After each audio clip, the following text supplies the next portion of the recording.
मैं कोई सामान नहीं हूँ। मैं घर में रखा कोई फर्नीचर नहीं हूँ। तुम्हारे किए हुए प्रेस कपड़े, प्लेट में साफ़ सुथरा खाना और तुम्हारे हर घर के एक-एक कोने को चमकाने के पीछे मेरा हाथ है। देखो मुझे, मैं इस घर में भी रहती हूँ, समझो मुझे।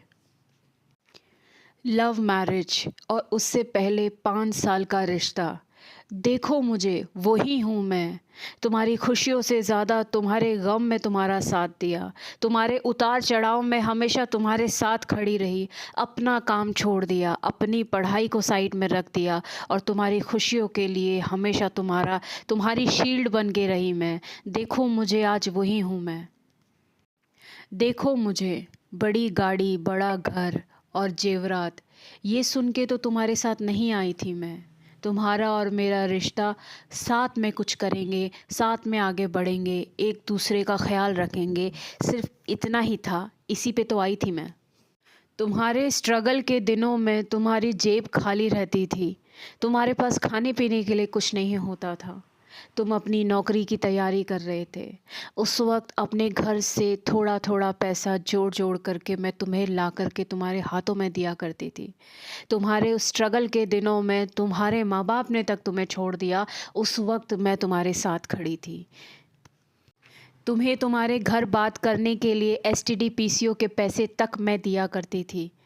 मैं वही तो हूँ। आज ऐसा क्या हो गया? तुम्हारी नौकरी लगने पर सबसे ज़्यादा खुश मैं थी। तुम्हारी पहली तनख्वाह तुमने अपने घर भिजवा दी।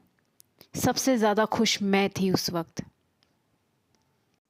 तुम्हें नौकरी लगाने के लिए, तुम्हारा ख़याल रखने के लिए, तुम्हें आगे बढ़ाने के लिए मैंने कई-कई दिन व्रत रखे।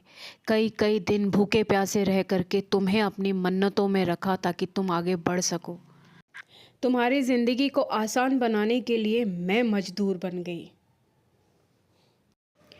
अपनी पूरी एनर्जी से, अपने पूरे फ़ोकस से जब तुम अपने काम को अंजाम देते थे, तो तुम्हें ये पता होता था कि मेरे पीछे जो लड़की खड़ी है, वो मेरी सारी परेशानियों को दूर कर रही है। मुझे सिर्फ़ काम पे फ़ोकस करना है। मेरे कारण तुम काम पे फ़ोकस कर पाए। आज अपनी छोटी-छोटी परेशानियों में, बड़ी-बड़ी परेशानियों में घबरा जाते थे और भागकर मेरे पास आते थे। मेरे हाथ में हाथ डाल कर के अपनी सारी परेशानियाँ मुझे दे दिया करते थे। तुम जानते थे कि मेरा सॉल्यूशन यहीं से निकलेगा। आज आज तुम्हें ये लगता है कि वो सब मैंने अपनी मर्ज़ी से किया है। आज तुम मुझे पागल कह रहे हो। आज तुम मुझे ये कह रहे हो कि वो सब दिन, वो सब पल जो भी मैंने किया, वो सब मेरी बेवकूफ़ी थी।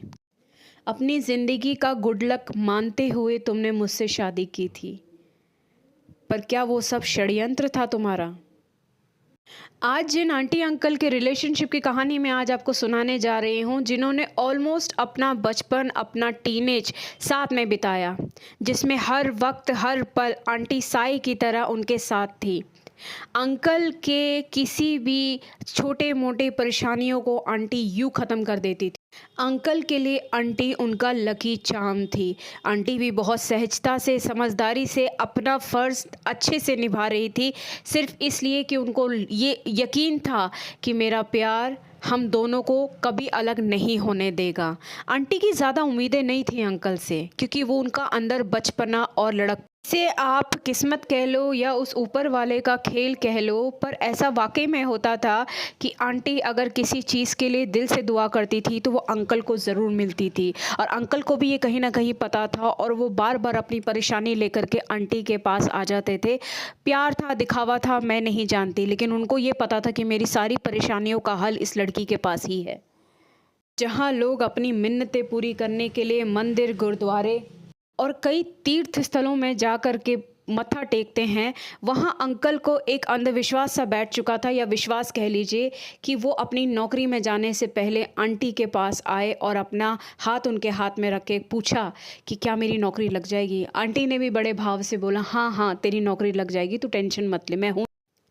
अंकल ने आंटी को अपना लकी चार्म समझ कर 5 साल बाद शादी कर ली, पर आंटी ने अपना प्यार कामयाब होने के कारण उनसे शादी की थी, ये सोच कर के नहीं कि मैं उनका लकी चार्म हूँ।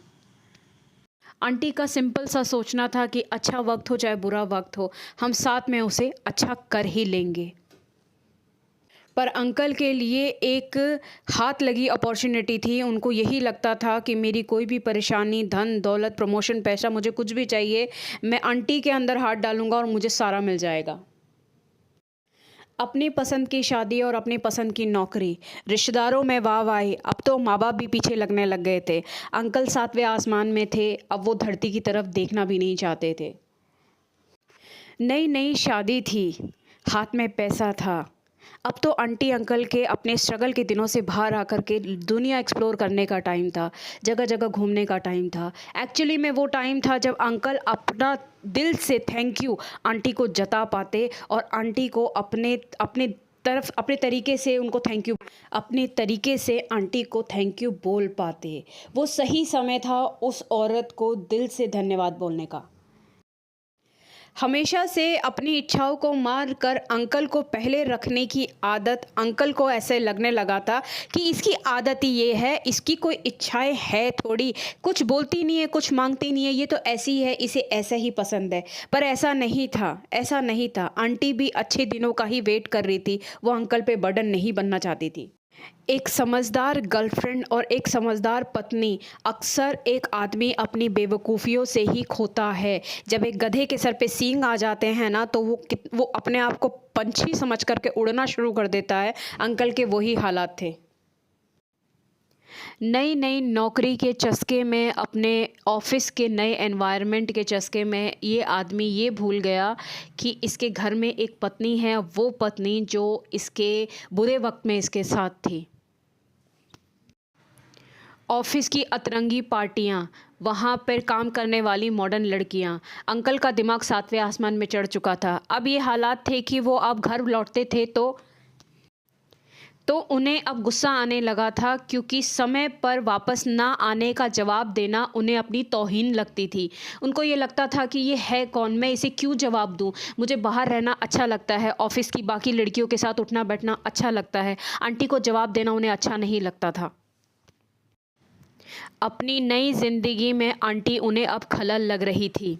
अब वो आंटी को किसी भी तरीके का जवाब देना ज़रूरी नहीं समझते थे। अक्सर घर में घुसने के बाद वो छोटी छोटी बातों पे तो लड़ाई कर लेते थे और चुपचाप सो जाते, ताकि उन्हें आंटी का किसी भी सवाल का जवाब ना देना पड़े या उनके साथ समय ना बिताना पड़े। उनको डर लगता था कि आने वाले संडे या सैटरडे में जो प्लान उनका बाहर के दोस्तों के साथ बना है, अपनी कलीग की औरतों के साथ बना है, कहीं आंटी उनसे वो छीन ना ले। इसलिए अब उन्होंने आंटी से दूरियां बनानी शुरू कर दी थी। सुबह सुबह घर से लड़कर निकलने वाला आदमी जब शाम को घर वापस लौटता था, तो आंटी से उम्मीद करता था कि वो एक अच्छा घर का माहौल बना करके रखे, बिना ये सोचे समझे कि मैं सुबह घर कैसे छोड़ करके गया था। अब उसका ज़िम्मा भी वो आंटी पे ही डालने लगा था कि तुमसे घर नहीं संभलता, घर में आने का दिल ही नहीं करता, देखो तुम कैसे रहती हो और कैसा मुंह बना के रखती हो। आदमियों में भी स्वार्थी प्रजाति का पुरुष था ये। ऐसा तो होना ही था कि ऑफिस में कलीग्स हैं, कंपटीशन है। कई बार ऐसा होता था कि बनता बनता काम रह जाता था, तो यही बेशर्म आदमी बिना ये देखे, बिना ये सोचे कि मैंने आज सुबह ही अपनी पत्नी के साथ लड़ाई करी है, वो शाम को आकर के अपनी पत्नी का हाथ पकड़ करके उससे विश मांगा करता था, उसे अपनी परेशानियां बता करके उसे बोलता था कि बोलो ना, मेरा ये काम हो जाएगा, कहो ना भगवान से मेरा काम हो जाएगा, तुम्हारी बात सुनता। भगवान मेरी नहीं, भगवान तुम्हारी ही बात सुनता है। अपने पति की परेशानी को देखते हुए आंटी फिर वही मंदिर में बैठ कर के भगवान को झंझोड़ देती थी और कहती थी कि इनका काम बना दो, और वो हो जाता था। जैसे ही काम बनता था, दूसरे दिन वो आदमी आंटी को बेकार और पागल बोल करके हट जाता। काम हो जाने के बाद यही आदमी फिर वही दूरियां बना लेता था और अपनी वही औकात दिखा देता था। और काम हो जाने के बाद ये आंटी से कहता था कि सब कुछ तो मेरी मेहनत है, भगवान भगवान कुछ नहीं होता, तू अपना पागलपन कहीं और लगा और कहीं नौकरी कर, नहीं तो घर पे ही सिलाई बुनाई शुरू कर दे। इस कोट और टाई बेल्ट की दुनिया में वो इतना खो गया था कि अब वो अपनी ज़िंदगी के अच्छे कामों का सारा क्रेडिट खुद लेना चाहता था। अब वो किसी भी तरीके से आंटी को ये क्रेडिट नहीं देना चाहता था कि तेरी किसी पूजा पाठ या मन्नत से मेरा प्रमोशन या मेरा भला हो रहा है। सुबह ऑफिस निकलने से पहले आदमी अपने कामों में इतना व्यस्त हो जाता था कि वो कुछ नहीं बोलता था। पूरा दिन ऑफिस में रहता था, एक फ़ोन नहीं करता था। शाम को थका हारा ऑफिस से आता था, खाता था, टीवी देखता था और सो जाता था। ऐसे ही दिने दिने कई दिन निकल गए। संडेज़ को भी, छुट्टियों में भी वो सिर्फ़ अपना काम लेके बैठ जाता था, आंटी के साथ टाइम स्पेंड नहीं करता था। आंटी इसी सुकून में ही रह जाती थी कि चलो घर तो आते हैं, सुबह शाम मैं उनको देख लेती हूँ, क्योंकि उनकी ज़्यादा कोई उम्मीदें थी नहीं। वो सिर्फ़ अंकल को खुश और स्वस्थ देखना चाहती थी। आंटी का अकेलापन उनसे भारी पड़ रहा था, पर आंटी को ये दिख नहीं रहा था। आंटी ने अपनी पूरी उम्मीदें शुरू से ही अंकल के ऊपर बांध रखी थी, पर आंटी अब ना सजने संवरने लगी थी। अपने आप को उन्होंने एक नाइटी में घेर के रख लिया था। सुबह से शाम तक वो सिर्फ़ अब नाइटियों में रहती थी। अंकल को आंटी की उदासी नहीं दिख रही थी। अंकल को सिर्फ़ दिख रहा था कि मैं ऑफ़िस से आ रहा हूँ और ये एक सड़ी सी नाइटी और एक जूड़ा बना कर के बैठी हुई है खाना परोसने के लिए। अब तो हद होने लगी थी। अंकल अपने पैसों का धौंस भी आंटी को दिखाने लगे थे। आंटी को बेवजह पैसे दे दिया करते थे और कहते थे रख और तुझे जो करना है कर। वो इसलिए करते थे कि कोई उनका कुछ ज़रूरी काम होता था, उनको कहीं जाना होता था, या कई-कई घंटों तक वो फ़ोन नहीं उठाएँगे या अपने दोस्तों के साथ बिज़ी होंगे। इसकी वो अंकल को मुँह बंद करने की कीमत देते थे। सच में। एक वो वक़्त था जब आंटी ने अंकल के बुरे वक़्त में उन्हें पैसा दिया और साथ में अपना साथ और दुआएँ भी दी थी। आज वो वक़्त था कि जब अंकल अपने अपने एक मुकाम पे पहुँच चुके थे, वो अब आंटी को दूर रखने के लिए पैसे दिया करते थे।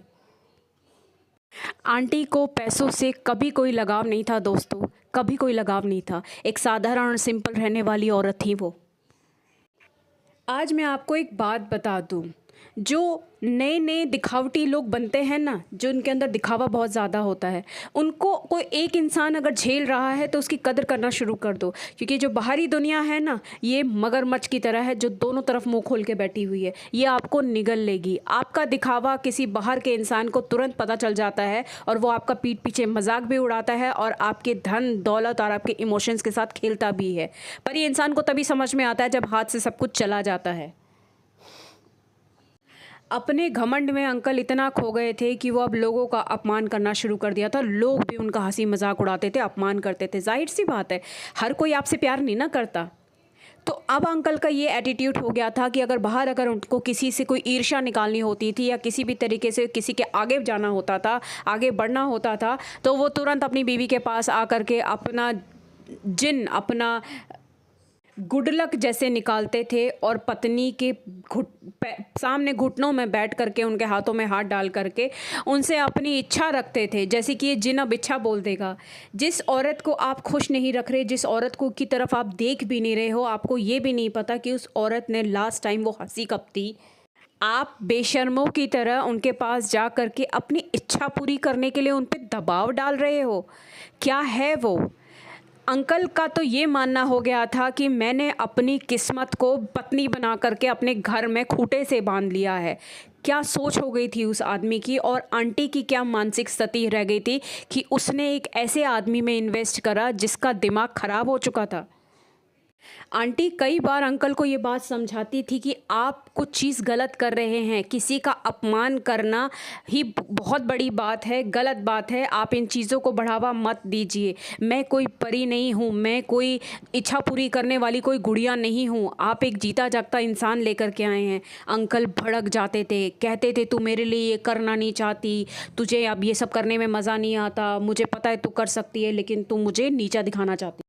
आंटी को ये बात समझ में नहीं आ रही थी कि मैं किस चीज़ में अपने पति की इच्छा पूरी करूं कि अपने ही ऑफिस में किसी कलीग का एक्सीडेंट हो जाए या उसका डिमोशन हो जाए। अंकल ये इच्छा मुझसे पूरी करने के लिए बोल रहे हैं। मैं एक पत्नी हूं आपकी बढ़ोतरी के लिए। जो पत्नियां अपने दिल से भगवान के सामने शरणों में रखती है वो एक प्यार होता है। ये मुझसे क्या करने के लिए कह रहे हैं, और ऊपर से नाराज़गी भी दिखा रहे हैं। आंटी की समझदारी वाली बात सुन कर के अंकल बौखला गए। उनको ये लगा कि अब ये मेरे लिए लकी चार्म नहीं है, अब ये किसी और के लिए लकी चार्म बनना चाहती है। इन बेकार की चीज़ों में पढ़कर अब अंकल ने पूरी तरीके से आंटी को इग्नोर मारना शुरू कर दिया था। अब जिस फ्लैट में आंटी रहा करती थी उस फ्लैट में अब वो अकेली पड़ गई थी। कई कई दिनों तक अंकल आते नहीं थे और फ़ोन भी बंद करके रखते थे।